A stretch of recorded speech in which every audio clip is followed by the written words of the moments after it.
আপনি কি অতিরিক্ত ইমোশনাল? তাহলে এই 7টি চরম পরিণতির জন্য তৈরি থাকুন। নাম্বার 1, আপনি কখনো আসল কান্না আর নকল কান্নার মধ্যে তফাৎ বুঝতে পারবেন না, আর তার ফলে লোকে আপনাকে যেমন নাচাবে আপনিও সেই তালেই নাচবেন।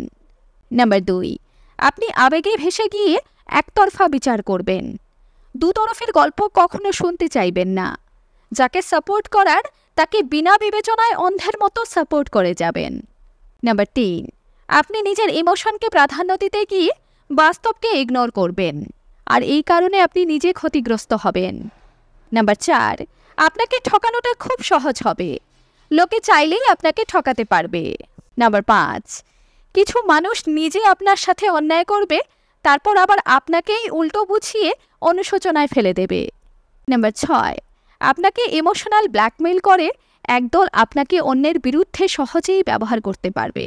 নাম্বার 7, আপনি যেমন ইমোশনাল আপনি সেই লেভেলের ইমোশন অন্যের থেকে আশা করবেন এবং সেটা না পেলে কষ্ট পাবেন। এই লক্ষণগুলোর সাথে যদি নিজের মিল খুঁজে পান তাহলে অবশ্যই কমেন্ট করে জানান। আর এমন আরও ভিডিও পেতে অন্তহীন মোটিভেশন পেজকে ফলো করুন। ধন্যবাদ।